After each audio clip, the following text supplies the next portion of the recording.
Hi, good afternoon. Welcome back. My name is Mrs. George Rios, and today we are going to learn how to use a sketchbook and why is it important. A sketchbook is an important tool in the art classroom. You guys have been able to create your own. In occasions, I like to use my sketchbooks to do drawings that I have seen in magazines, expressing feelings, emotions, and thoughts. Sometimes to express ways that I see life from my perspective. But also, your sketchbook can be used as well to show creative drawing. Today, in your sketchbook, we are going to be learning how to use your sketchbook to make nature drawing, but also we're going to be learning how to make a still life of a pumpkin. Follow this through. The first thing you wanted to do is to add the pages. This is page number 2, and then I'm going to add page number 3. We're going to add the subject. The subject is one of the parts of an artwork. So the subject on this one is going to be called a nature drawing. When you're doing your nature drawing, you're making a drawing of something that you see on the nature. We're going to take a look to that tree that is right across next to my home, and we're going to be using our observational skills. So number 1, let's start filling in more of the space on my page, making that tree. I see a lot of curvy lines, so I'm going to be focusing and looking into those curvy lines that I see. And I'm going to be continuing all the way down here. Dun, dun, dun.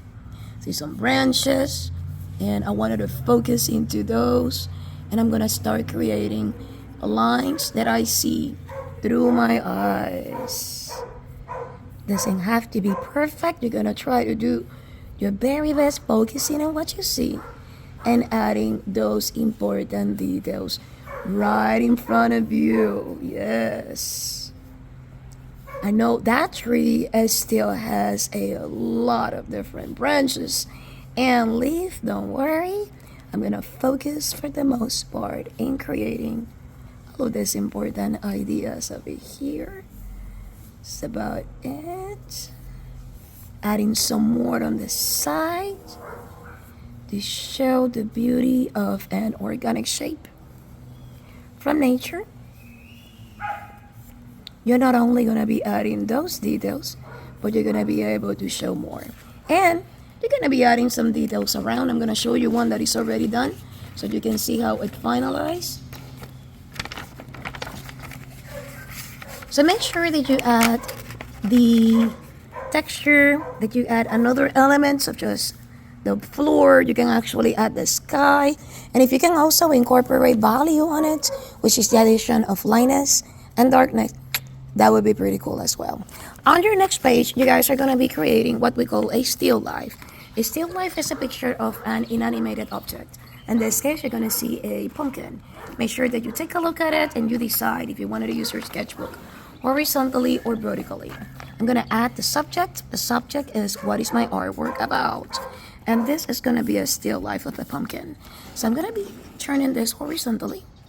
And I'm going to be making an oval because that's the basic shape of my pumpkin. Once I make sure that I cover most of the spaces, this is called the positive space. The blank spaces are called the negative spaces. So I'm going to be adding a curve and started from this dot. I'm going to start creating the center. And then I'm going to continue to add more based on what I observe on my pumpkin. You can use a Sharpie. You may use a black marker. You may use a black crayon, because today the focus is only to create those basic spaces, basic organic shapes or geometric shapes that you can make your pumpkin and you can make your tree as well. Once you do that, go ahead and focus in creating some of the dark areas on it. We call that the shadows. And you may use a black crayon to do that, applying it softly. This is called the first layer. Once you apply that first layer on your pumpkin through a technique called smudging technique, very soft, you can apply a second layer to make the edges looking even darker. By applying that second layer, you're adding depth. I'm going to show you one that is already done so you can have a better idea. Bam, bam, bam. Don't forget to add the surface where it's standing. That way you can have a better idea of the space where it's located, how the shape is gonna look, and you guys enjoy and do your very best. I'll see you next time. Bye bye.